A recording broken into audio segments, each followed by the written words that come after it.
Thank you. So we do have two candidates here with us tonight, Mr. Paul Graziano for District 19 and Ms. Allison Tan for District 20. So unfortunately, council members Valone and Koo were unable to join us tonight due to their busy schedule on prior engagements, and we hope you would understand. Nevertheless, I believe that tonight will be a great opportunity for everyone to assess the candidates running in this September.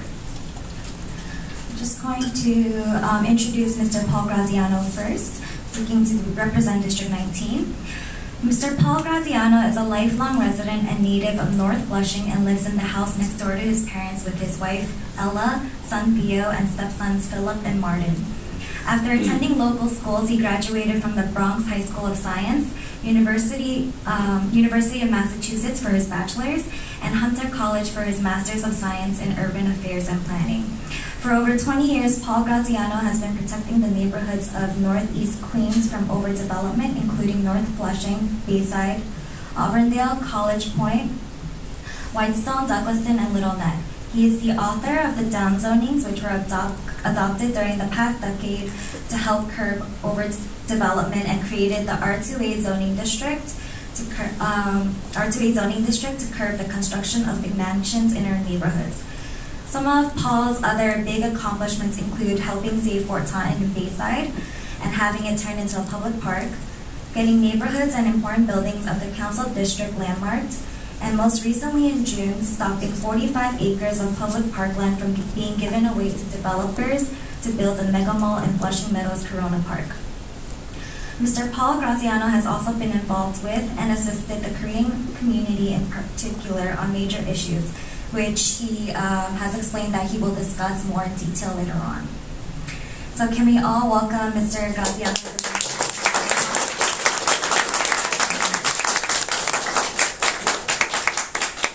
Next, I'd like to introduce Ms. Allison Tan, seeking to represent District 20. Ms. Allison Tan is an outspoken civic leader focusing on quality of life issues in her community. Prior to her run for City Council, Ms. Tan was the youngest managing director of a finance firm and a graduate of Cornell University. As a longtime Flushing resident and as a mother raising two daughters here, Ms. Tan intimately understands the critically lacking resources of her community. Ms. Tan serves on Queens Community Board 7, where she has been vocal on matters ranging from airport noise, transportation congestion, overdevelopment, and lack of district sanitation. Can we please welcome Ms. Tan with a warm round of applause? Okay, so I would like to explain the Q&A session a little bit more in detail before we dive into it. So each candidate will have up to 3 minutes to answer each question, and we will begin with the questions that have been prepared by our sponsoring organization, whom I will call up to ask their question. And then after we receive all those questions, you can accept questions from the audience. So to begin, I would like to call Korean American Association of Greater New York to relay the question.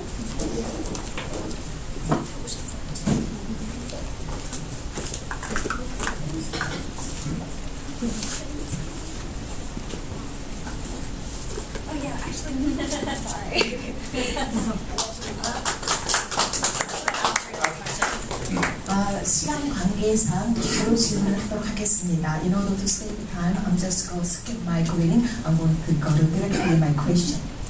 Flushing is 70% Asian, and there are approximately 60,000 Korean taxpayers in Queens. Bayside is 30% Asian, and Korean Americans make up almost half of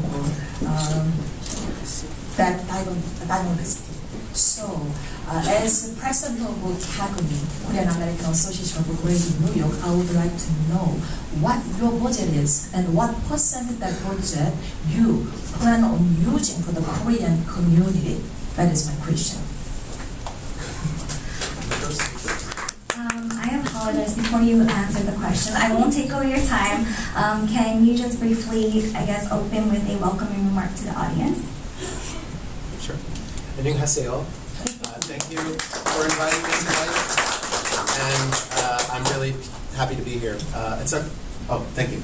It's unfortunate that my opponent chose not to come tonight. We can talk about that later. But most importantly is that you have someone here who will represent the 19th Council District and represent not just Korean Americans, but the people of our district, period, as best as can be, which I believe is not the case right now. Very simply, my background is as a community activist. As you hear, I've helped to protect our neighborhoods. I've never really asked for anything in return. And while I'm doing this, my opponent is helping his clients, his real estate developer clients. So I want to protect the community and not help the real estate clients get what they want at the expense of our community. And that's really what it comes down to. My record is very, very clear. I ask all of you to look at my website, paulgraziano.com, and you can take a look at what I've been doing basically since 1993, since I came back from college. So I hope that this is a fun event tonight, and it's an informative event for everybody, and educational, which is important to me, as I do have a 17-month-old who will be attending the same school that I went to 40 years ago in a few years, and both of my parents are professors. So I come from an academic background, and I take it very, very seriously. So it's something I know that many communities, not just the Korean community, but many, many communities take this very seriously, which is why Northeast Queens has some of the best schools in the entire city, even if some of them are overcrowded, which I know my colleague here will be discussing in her opening statements, if not further. So again, thank you for having me, and I'll turn this over to Allison. Thank you.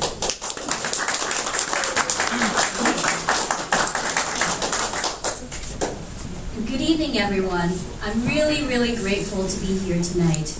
It gives me an opportunity to let everyone in the community know why it is that I'm running for public office, and in particular, City Council District 20. The City Council platform is an incredibly, incredibly powerful platform to effectuate quality of life changes for people living in the district.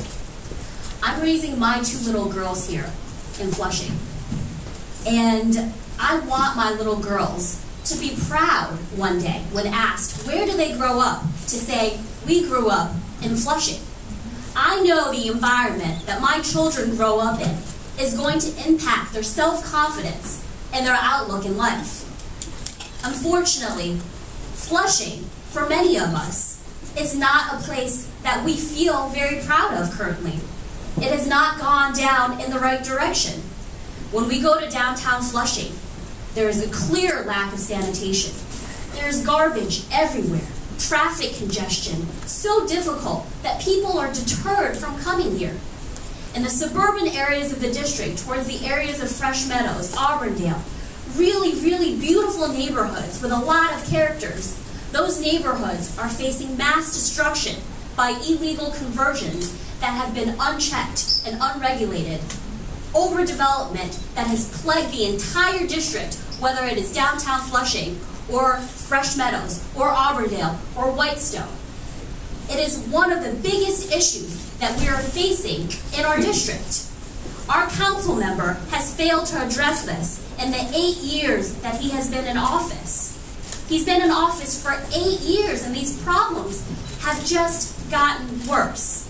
I try to live by what I teach my daughters, that if you are unsatisfied and unhappy with the situation that you are dealt with, you stand up, you speak up, and you do something about it.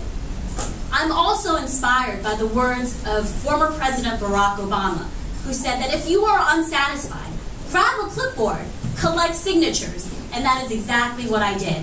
I collected 2,500 signatures, which qualified me to be on the ballot for the September 12th primaries, so that the people of my district, City Council District 20, for the first time in 8 years, actually have a choice in who represents them in City Council.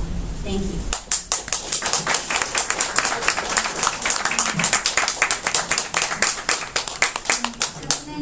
Can you just repeat the question one more time? You forgot my question. Okay. It's okay. I remember. You remember? Okay, You remember. yes. Okay, so would you like to start, Mr. Graziano? Sure. So, for those of you who don't know, the city council has an over $80 billion budget per year. Now, let me say that again, $80 billion. Now, only 5 states in the United States have bigger budgets than New York City, which is pretty mind-boggling when you think about this. So, of that money, a very, very tiny amount of that money is given to the council members as discretionary funds. It's actually much more than it used to be. Under the current speaker, every council person essentially gets the same amount of money. Prior to this council, and that's one of the few, in my opinion, one of the few good things that she actually has done, is she did not threaten to take money away from people if they chose to contest various votes that she was pushing. Previously, under Christine Quinn and other speakers, if you went against the speaker, your discretionary money was removed. I mean, it was really quite bad. So approximately $8 million, more or less, is what each council person is getting. And that money is spread out throughout the district. Now, that does not include capital money. It doesn't include other money that can be shifted through the budget. But in my opinion, in a diverse district, and again, the 19th council district in some ways is more diverse than the 20th because it's got more, it's the way the 20th district was about 20 years ago, actually, is the best way to describe it. So it's a more diverse district and there are more diverse needs. Again, the actual number in terms of monetary number is not something that I could give you, but what I can give you is an absolute commitment to not only match but exceed whatever the current councilman has given. Because, and there's a reason I say this, the current councilman is stating that no one has given more money to KCS and other organizations in the 19th council district. But that's because prior to him getting elected, as I stated, the previous speaker would take the money away. So now you've got someone who's giving, quote unquote, a record amount of money, but it's the same amount of money that anybody else would give. So I can state that not only would I match that, I would exceed the amount of money that has already been given. Thank you. Thank you. So as Paul mentioned, every city council member more or less receives the same amount of funding every single year. That's really problematic for City Council District 20 because we have an explosive population growth. City Council District lines are drawn based on census data. The latest census data was collected in 2015, which represents data from back in 2010. But what happens when you live in a district where the pace of population growth exceeds the census ability to capture that data? What that means is, on a per capita basis, if you live in City Council District 20, you are receiving less dollars per person than the neighborhood, the district, right next to yours. The city councilman, in a true test of leadership, can actually make the case and arrange for additional funding, either from the Queen's delegation, from the speaker, or from the mayor. Every year, they have the ability to do that. For the 8 years that my opponent has been in office, he has failed to deliver on the additional funding that is so sorely needed for our district. We're not asking for more money. The people who live here, the growing population, we all work very hard. We contribute a significant amount of money to our city tax budget. We should be getting a fair share of the money on a per capita basis, and that case has never been made for the people of District 20.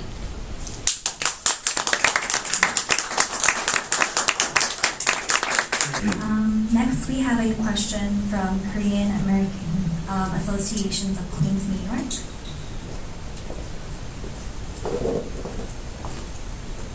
Thank you. I was hoping maybe a bit of debate, but well, with your opponents. You'll have to ask them.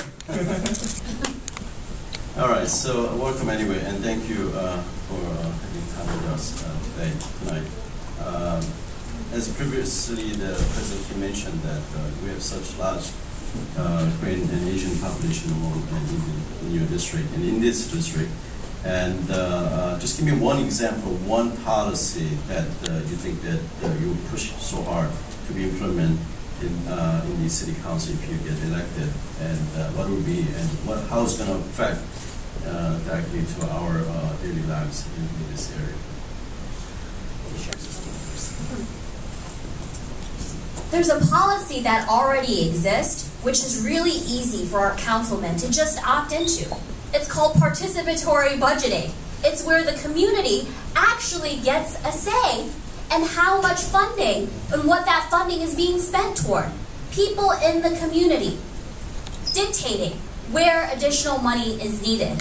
Our council member refuses to participate in that program, and I don't understand why. In order to best serve the community that you are representing, you should be hearing from them where they are lacking in capital, what programs they care about. Those are the programs that most are deserving of capital funding from the participatory budgeting. Thank you.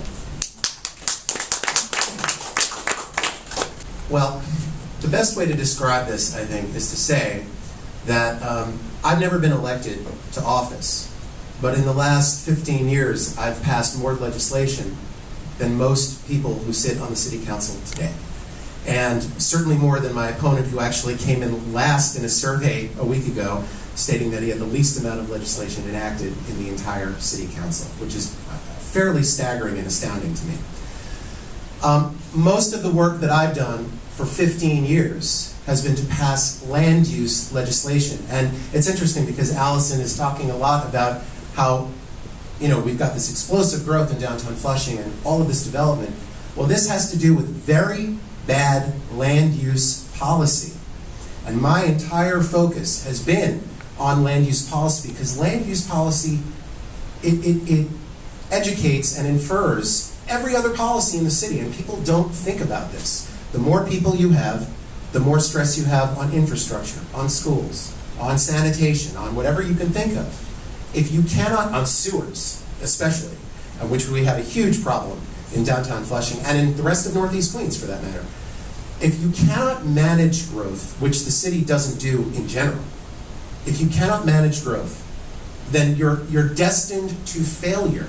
And what I have done for the last 15 plus years, passing legislation, again, as I said, I rezoned 85% of the 19th council and 50% of the 20th district, as well as parts of the 24th, the 23rd, almost every council district in the entire borough. I actually rezoned almost half of the borough.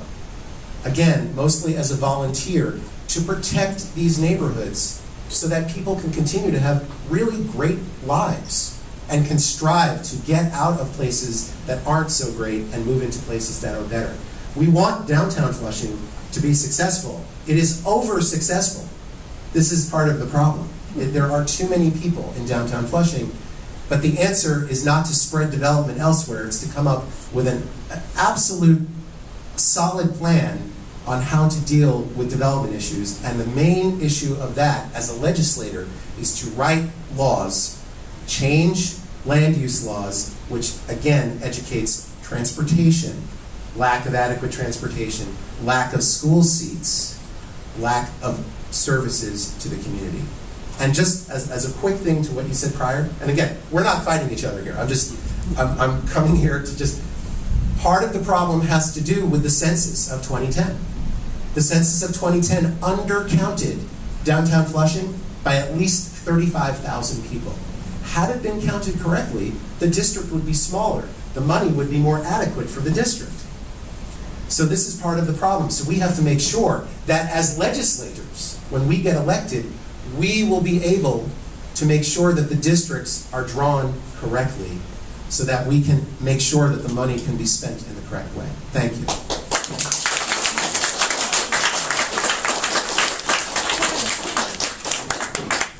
Next, we have a question prepared by the Korean American Business Council of New York.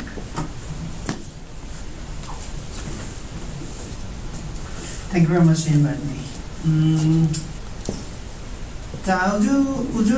Would you also like to wish the best of luck to the candidate of District 19 and 20 and the upcoming primary election?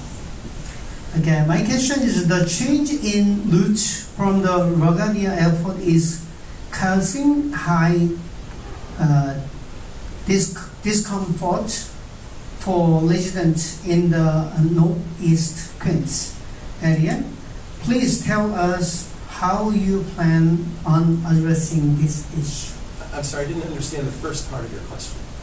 The change in the route from the LaGuardia Airport. Oh, LaGuardia Airport? Yeah, Okay. is Sorry. KACE. The change in the routes. Right. How am I going to address this? Right. Okay. Okay. This one's a fun one. The first thing we have to say is that it's not just the change of the routes in LaGuardia Airport. They are planning, with the new construction at LaGuardia Airport, to increase the number of flights 270% when the airport is completed. This is terrifying to the people who live here. I just heard this last week and I was blown away. So this infrastructure, which is a $4 billion construction, which is going to take, I think, between 8 and 10 years to finish. But once it's done, what they're doing is they're moving everything closer to the Grand Central Parkway, which is going to open up ability for more planes to taxi and to land, etc. This is really about creating more business for the airline industry. I actually, one of the first things I ever got involved in my early 20s here was a group called SAFE, Sane Aviation for Everyone, SAFE. And from there, I actually got involved in the folks, Queen's Quiet Skies, which is one of the big groups fighting airplane noise, etc., Janet McEnany and a bunch of other folks. It's a huge issue in this area. As a council person, we don't have a huge amount of power over this. This is run by the federal government and the FAA. The state has some ability to negotiate. I know that State Senator Tony Avella has been extremely involved in this for the last 6 years. I mean, he was when he was a councilman as well, but as a state senator, he's had more ability to negotiate with this. Perhaps your husband has as well in the assembly. But certainly, as a council person, we can make as much noise as possible to keep pushing these issues. I certainly, whenever there will be something that is going to be fighting more noise, more air flights, etc., I will be the first one out there dealing with this. And if there's any way that we can introduce legislation that can be passed at the state level and help write that legislation, because again, there's legislation that goes from the state to the city, there's legislation that goes from the city to the state, particularly with a home rule message is what it's called. I will be the person to be the author of that and the sponsor of that to make sure that we do not get any more crazy air noise than we already do, and to try to make it fair and equitable, which it is not. Thank you.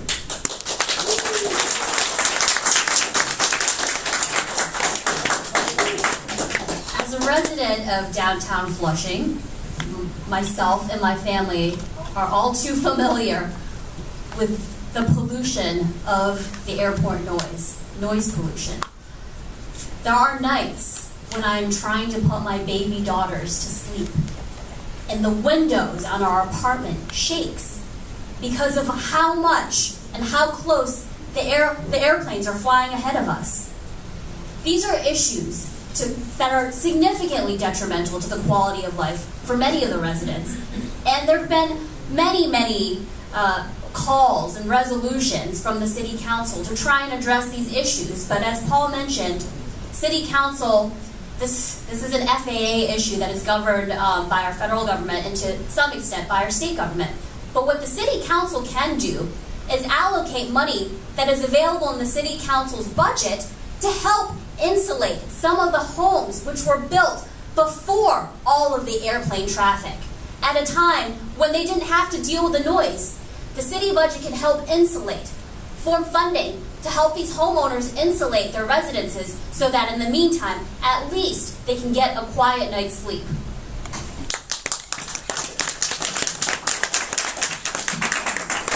Next, we have a question from Murray Hill Merchant Association.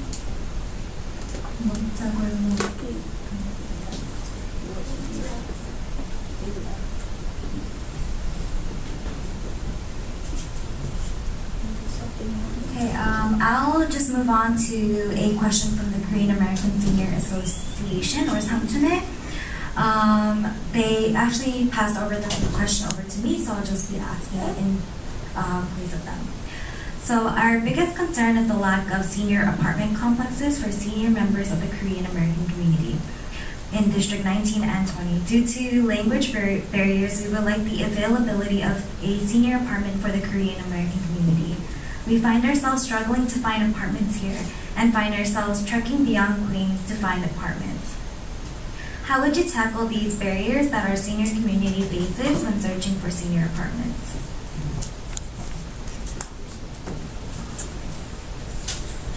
The fact that senior citizens can't find affordable housing is endemic of a very serious problem, that we simply don't have enough affordable housing in our district. We have a lot of development, luxury condos. Flushing is filled with those, an inventory of those.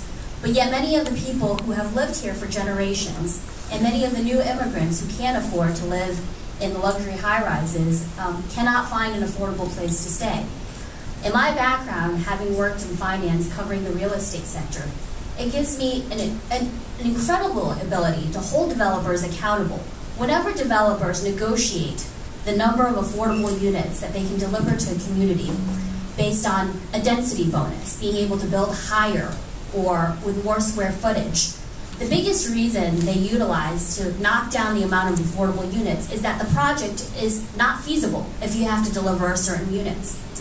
I don't have to rely on outside consultants who are hired by the developers and who speak on behalf of the developers' interests to actually evaluate each project very specifically, very technically, looking at the numbers and determining and evaluating myself. Every time a developer wants to develop a project in downtown Flushing, I can hold them accountable to the number of affordable units that they must deliver to this district.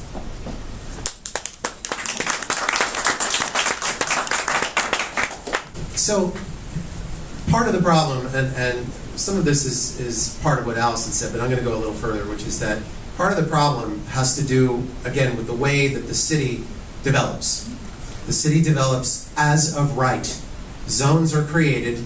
As long as you meet those basic standards, you build to what is allowed as of right. You do not need additional approvals for anything. Back in 2014 and 15 into 16, this administration came up with a thing called zoning for quality and affordability and mandatory inclusionary housing. And senior housing was actually a pretty big component of part of that. But the problem is that the way that it was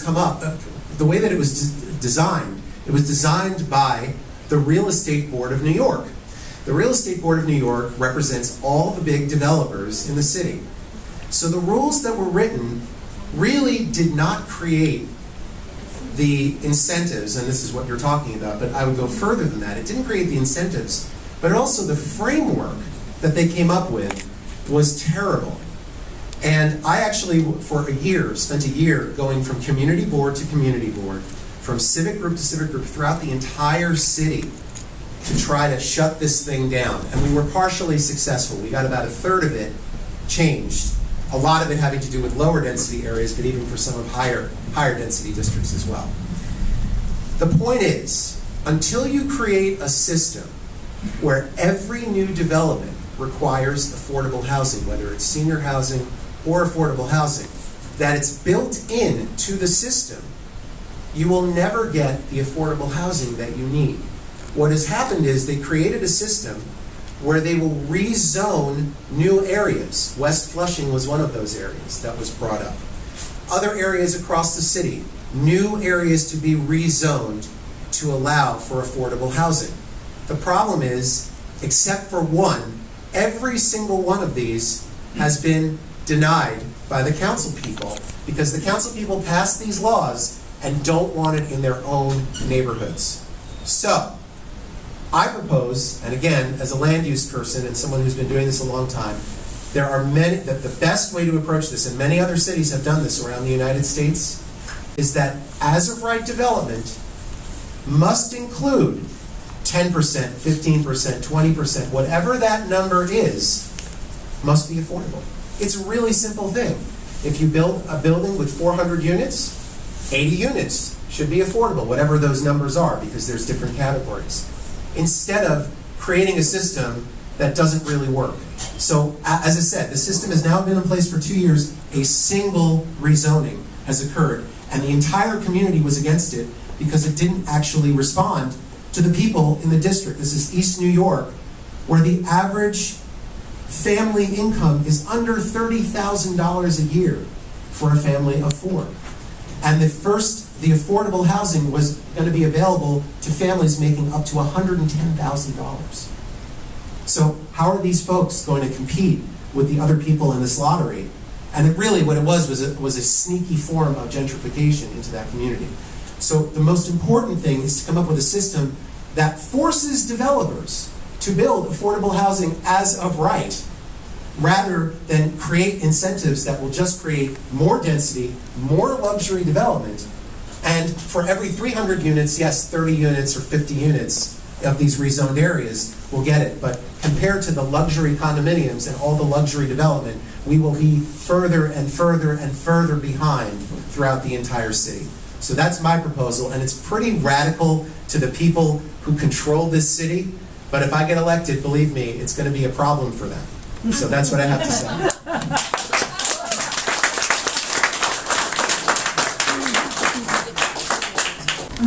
So we'll be taking a couple of questions from the audience now.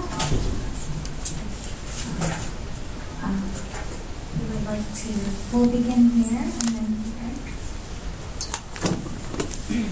Hello, my name is Sarah Kim. As you have stated, the Flushing, and I would also want to include Bayside area as well, have been overdeveloped, and they're suffering from overdevelopment, congestion, trash pile-up, right? You have said that. How did this happen, right? And what are you going to do about it, that's it, when you come in there?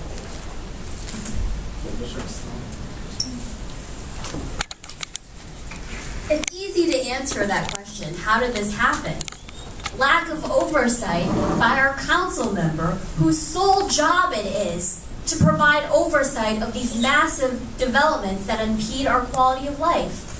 Our council member ranks as one of the worst performing council members according to city and state, precisely because he did not provide any of this oversight.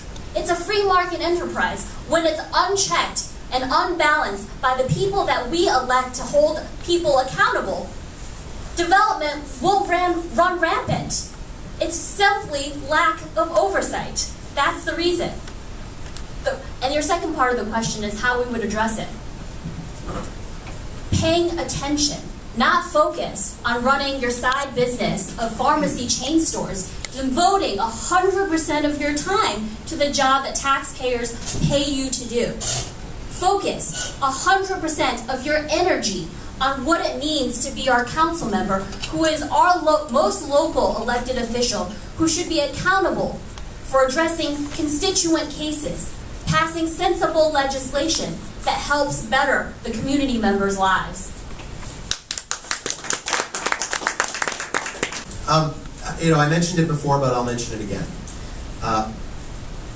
My background is land use, and I have rezoned 85% of the 19th Council District, and again, 50% of the 20th Council District. I actually live about a 6-minute walk from here. I live at 32nd Avenue and 146th Street. It's very close by, okay? I am in an R2A zone, which again, I created. I helped to co-author that with State Senator Tony Avella, who, by the way, has endorsed me for this race, just for everybody to know. This zone is an anti-McMansion zone. We rezoned College Point, Whitestone, North Flushing, Auburndale, Douglaston, Little Neck, Bayside, Casino Park, Waldheim, Fresh Meadows, Glen Oaks, Belrose, Holliswood. I can continue going on. We did this between 2004 and 2013. All of these rezonings were done. The one place I was not allowed to do this in, and again, this was as a volunteer, This was as an activist and a professional. The one place I was not allowed to do this was downtown Flushing. Now, as I said, what we did in Bayside, for example, removed 40 blocks that were zoned multifamily and changed the zoning to single family.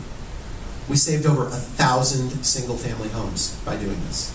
We rezoned other areas to protect the two-family quality. We actually rezoned areas for growth. For example, College Point Boulevard and Bell Boulevard were upzoned, Northern Boulevard slightly upzoned, to allow for more development in very specific areas that make sense. That's what planning is supposed to be about.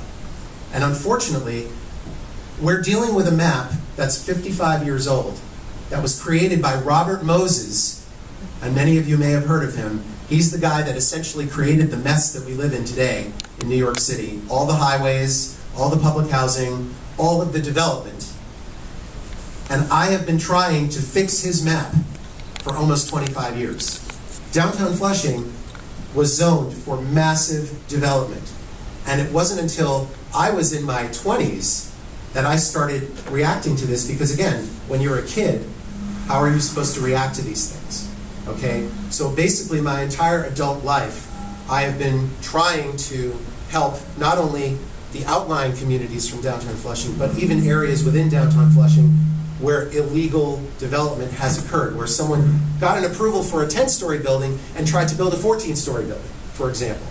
Hello? Oh, there we go. Sorry, there's a bit of an echo here. So my point is, Allison comes at this from a real estate perspective, which I admire because it's very complicated.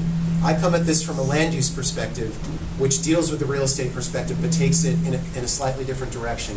And again, I don't work for developers. I'm one of the few urban planners who do not work for developers. I work for the community, and that's what I've been doing, and that's what I will continue to do.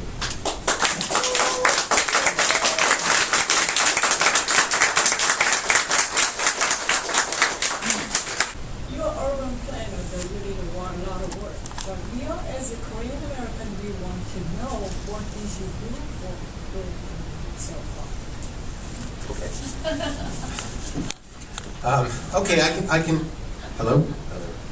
I can give 3 examples for you.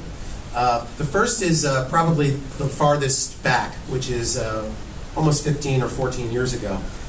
There's a church on the corner of 170th Street and Northern Boulevard called the Manna Presbyterian Church. The Manna Presbyterian Church had a huge problem. They had a lot of problems, actually. They had a problem with their own congregation, and they also had a problem with the surrounding community. And they were very much, there was a tremendous amount of tension. They did all kinds of illegal things with their building. They had stop work orders. The building was going to collapse. All kinds of things happened. And they were not very communicative with their neighbors, which was a very multi-ethnic, diverse community. So myself, a friend of mine who's an architect, and then Councilman Avella brought the 2 groups together and helped them resolve their problem. And this was really a first between a Korean congregation and the larger community. This was a very, very big deal for this to happen. Ultimately, they built a beautiful church that fits in with the neighborhood, with enough parking, with nice landscaping, and they became good friends with their neighbors. So that's issue number 1. And that was, again, 13, 14 years ago at this point. The second was I was deeply involved fighting the Flushing Commons project, which again, Allison's opponent endorsed and voted for and pushed through. The original plan for the downtown Flushing parking lot was to build an actual park surrounded by lower buildings to create a real center for the community. And the former councilwoman who recently died, Councilwoman Julia Harrison, was the proposer of this, and it was for many, many years they were pushing for this. The new plan was brought forward by a very big developer, and I worked and created a coalition of over 10,000 people, including the Union Street Merchants Association, which, in my opinion, and I think for many Koreans, is considered the center of the Korean community, at least the business community, or the birthplace of the Korean community for the business community. And we fought for over a year trying to change this plan. we managed to get 17 major pieces of this put into the plan that would help both the Korean Merchants Association, the Union Street Merchants Association, and the greater community. Every single one of these stipulations, as we called them, was stripped by the council member and by the council and the mayor. But we fought really hard to try to do that. The third thing is very recent, and that has to do with the new KCS building, which is 204th Street and 32nd Avenue in Bayside. 2 years ago, my opponent announced that in the newspaper, without ever having a press conference, that there was going to be a new 800-student high school built on what was the former Bayside Jewish Center, which is now KCS.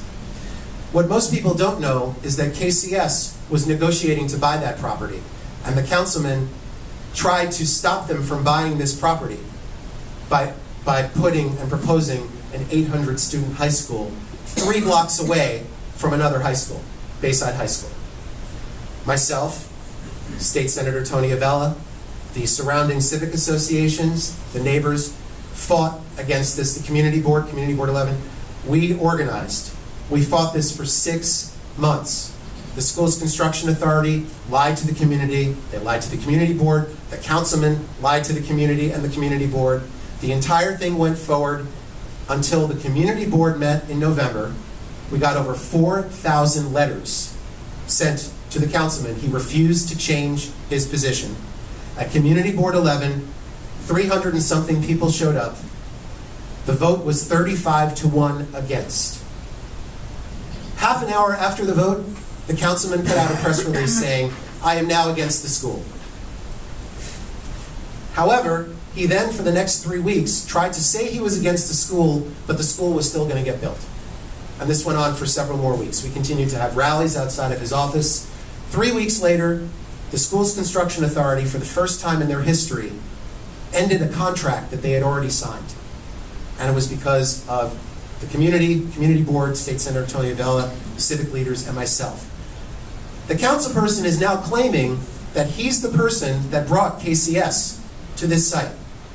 He forced them to pay an extra $3 million to purchase that property because the school's construction authority raised the sale price of that property. Had they purchased it prior, it would have been about $4.5 million. They ended up buying it for $7.5 million. And now they're going to him, asking him for money. So this should tell you something right now. You've got a councilman who's a compulsive liar, who has not helped the Korean community, and who has actually actively worked against the Korean community. So I just want to throw that out there as someone, again, I've never asked for a dime for anything that I've done. I've done this because the Korean community is part of the entire community. And if you're going to be a council person, and you're going to be an elected official, you have to represent everyone. Thank you.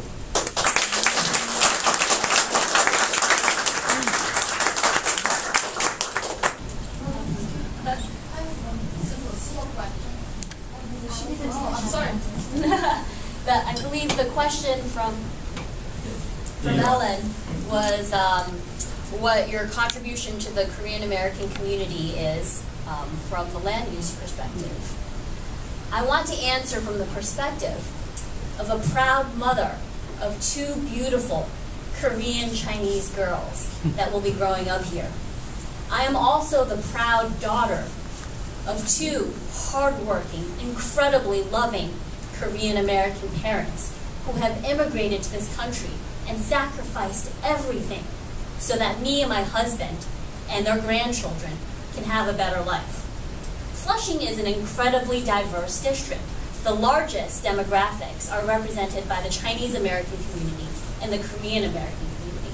Together, we are the Asian American coalition of this district. Flushing is the epicenter of Asian American empowerment. With so few Asian American electeds represented in our city council, 2 seats available, 1 in Chinatown and 1 here in Flushing. Every seat has to be utilized to its fullest potential to elevate and assert a strong Asian American voice. These to the community at large, whether you are Chinese or whether you are Korean American, we are looked upon the same. The reality is, our cultures, our heritage, one that is founded on integrity, hard work, filial piety, one that pays attention to our seniors and devotes all of our resources to educating our children. It's the same. And that is the voice. That is the Asian American voice that I can help our community collectively articulate in City Council. Thank you.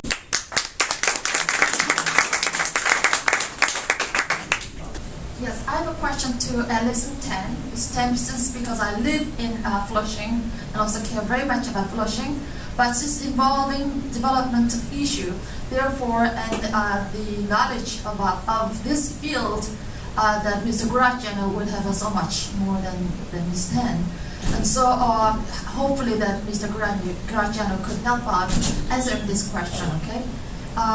When the municipal parking lot was developed, obviously I was fighting alongside with Mr. Graziano, not only to protect Union Korean businesses, but because we desperately need a open space that community can gather. So we have so far nothing. Since that is gone, one and only opportunity is gone. However, do you think this having open space to make the viable community, this is so crucial? And if you look around, if you elected, would you make any effort to create some kind of open spaces and green space to make downtown Flushing livable?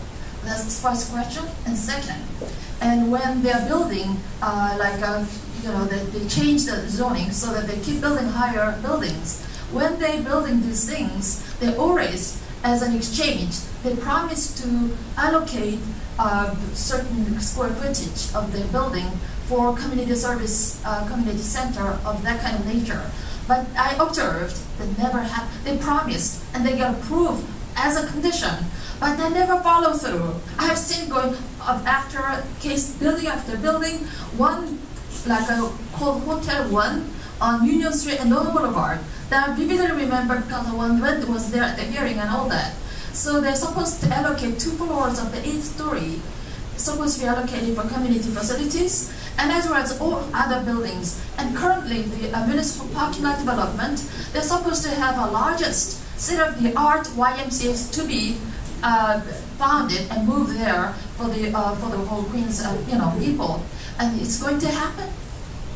So these are 2 questions. And how do you think you can secure these promises and follow through to make sure that we get them?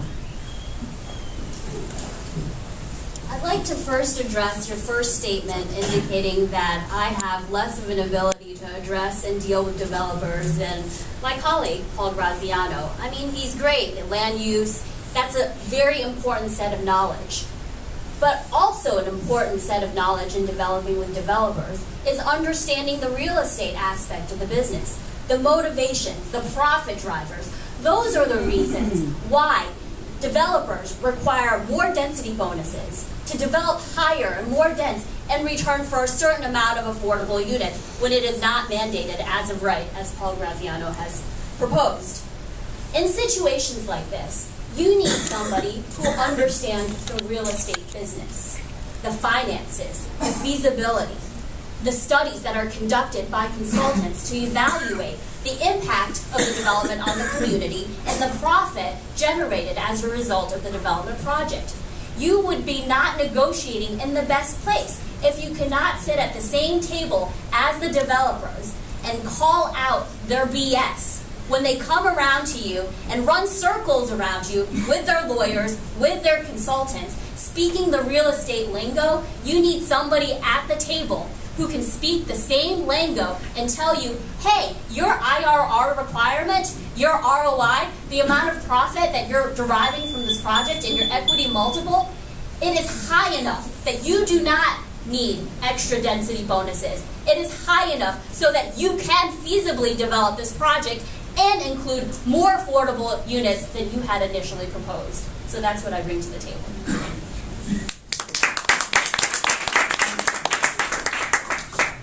So I'm going to actually, let me address the 2 issues that you brought up. So the first issue has to do with open space in downtown Flushing. There are very few opportunities left for open space. Really, the municipal parking lot was the big one. But there is one more opportunity, and that is the remainder of the property next to the Flushing River on College Point Boulevard, where Flushing West was being thought of to build this big affordable housing development. When Williamsburg was rezoned in 2004 and 2005, part of that decision to rezone all of this area on the waterfront to 40-story buildings was to create a brand new waterfront park. Not only a sort of a corridor along the East River, which they did, but an actual bona fide large park, which they did. They are still purchasing the last portion of that park. It has taken now, we're 12 years out, and they still haven't negotiated. Actually, they negotiated one of the biggest parcels about 2 or 3 months ago. So yes, real estate savvy is definitely part of the issue, without a question. But they did this because they mapped it as parkland. And similarly to Willets Point, when the Willets Point rezoning was created, the city has tremendous powers. I was talking about Robert Moses before. Robert Moses, one of the few good things that he did, and it was really in his early part of his career, was he was an incredible park designer. He added thousands and thousands and thousands of acres of parkland to the city through eminent domain. So, considering the fact that really the last place in downtown Flushing where you can have this situation of a significant open space, let's say something that's more than a tiny little postage stamp of an open space, where thousands of people can actually congregate and have an event, is from Roosevelt Avenue to Northern Boulevard on College Point Boulevard. That requires buying out the property owners and threatening them with eminent domain. Right now, all of those properties are up for grabs. One of the properties sold and resold from $44 million to over $70 million in less than a year and a half. Speculators. So these guys are all waiting to come in and try to get approvals to build giant buildings over there. It is incumbent on the new council person, perhaps Allison Tan, to come in and state, we want to buy out these properties and turn it into at least a significant portion of it, not just a 50-foot little corridor along a stinky river, which needs to be cleaned up desperately, but a majority of that property to turn it into acres and acres of usable parkland for the people. The last thing I'll say, and this goes to your community facilities issue, and just the basic issue, this goes back to the stipulation issue I was talking about with Flushing Commons, which is that one of the deals was that the YMCA was supposed to move there. Really, that was to free up the property that the YMCA is in, which is, by the way, a beautiful historic building that should be landmarked. And that building, I have a picture of that building when it was built in 1927 by public subscription. I want to make that clear. That building was built by getting donations from the entire Flushing community, $250,000 in 1927. Do you know how much money that is in today's dollars? It's an astounding amount of money. So to tear down, to move the YMCA solely to free up that property, of something that was brought to birth by public participation, would be an absolute tragedy. And what needs to happen is the rules, according to the city, need to be that if someone makes not just a commitment, but part of the agreement is you're going to do this in exchange for this, it's codified. And if they don't do it, they can't build. They cannot build. And if they do build and they don't do it, then they immediately get a lien on their property. And if they don't pay the lien, then the property is seized by the city. That is actually the way the process is supposed to work, and the city hasn't done it. So this is what really needs to happen when people flout the law and the city just looks the other way. You need to have people who are going to watch that stuff. And of course, from what I've already told you, I think you understand I'm going to be doing that.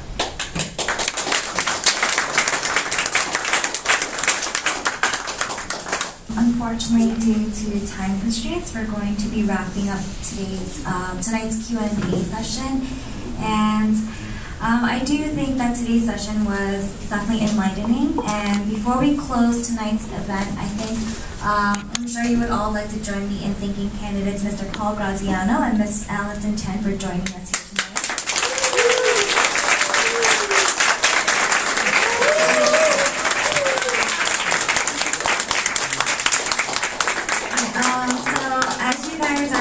Are aware of, the upcoming primary election is on September 12th. The voter registration deadline for this election was today, and we're hoping that everyone takes the time out to vote on September 12th. And we would also like to thank our sponsor organizations and everyone here tonight. And on this note, KACE is eager to see how the election will play out this September. And before everyone leaves today, is it possible if we can have a group photo? Yeah, group photo? Yeah, we're gonna have a picture with the host organizations, the first, and then everyone take a picture.